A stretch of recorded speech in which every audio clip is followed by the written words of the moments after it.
আমি কি কখনো আওয়ামী লীগের বাইরে ছিলাম? বহু মানুষ বলে শুনতে পেলাম রাজাপুর এলাকায় আওয়ামী লীগের এক চেয়ারম্যান প্রাক্তন থেকে হুমকি দিচ্ছে ভোট কেন্দ্রে যাওয়া যাবে না। আবার শুনতে পেলাম দলু এলাকায় কেউ কেউ হুমকি দিচ্ছে ভোট কেন্দ্রে যাবে না। আবার বললাম ভোট দরকার নেই আওয়ামী লীগের ঘরে। আমার মনে হয় এখানে 40,000-এর উপরে মা বোনেরা আছে, ভাইয়েরা আছে। আপনাদের যদি 3 জন পরিবার ধরি তাতেই ইনশাআল্লাহ আমাদের পাশ হয়ে যাবে এই দাঁড়ায় 30-40,000 ভোটের ব্যবধানে।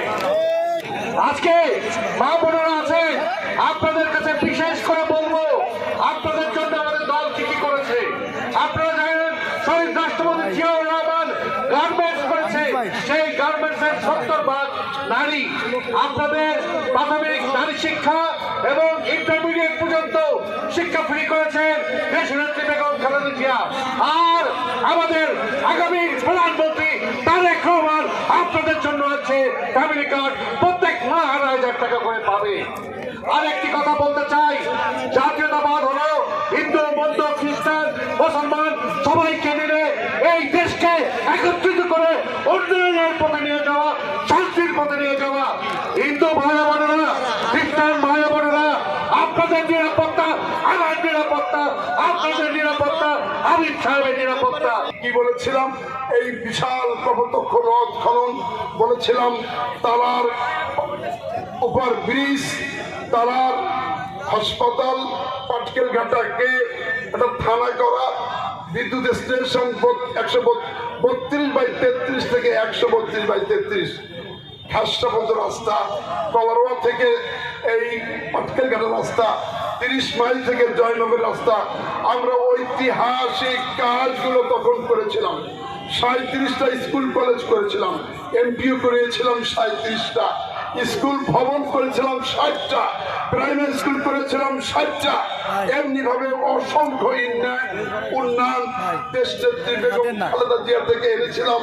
আমরা এই এলাকার আমরা সব মিলে স্কুল, কলেজ, মাদ্রাসা, মসজিদ, মন্দির উন্নয়ন করেছিলাম।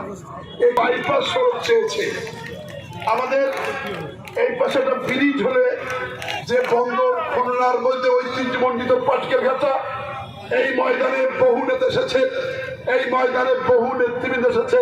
আমার মনে হয় আজকের জনসভা সামনে পিছে ডানে বামে এটা ঐতিহাসিক, ঠিক না? তাই আপনারা সবাই ঐক্যবদ্ধ আছেন তো? দুহাত বলে যাবেন, আমরা ঐক্যবদ্ধ হয়ে এই প্রায় 50,000 মানুষ এখানে যে ভোট 50,000 ভোট আজকে থেকে নামবেন কিনা বলেন না?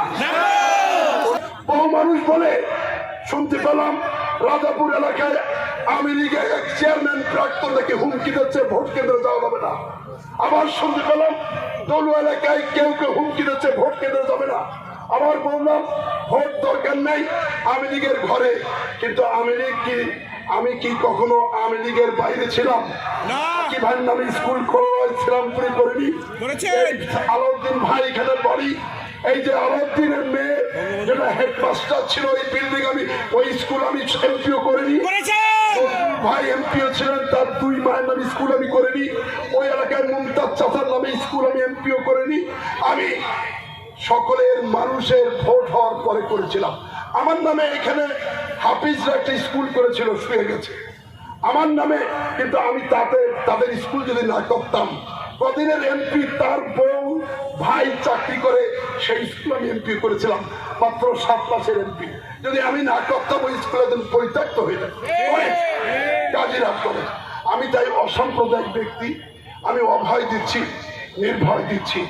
কেউ কেউ আতঙ্কে আছে আমাকে নাকি ভোট দিলে ভোটের দিন নাকি সহিংসতা ঘটাবে, বন্ধ হবে। আমি আমার দলের নেতা কেউ হই, যদি জামাতও হয়, আল্লাহ যদি বানায়, আমি তাদের অক্ষরে অক্ষরে শাস্তির ব্যবস্থা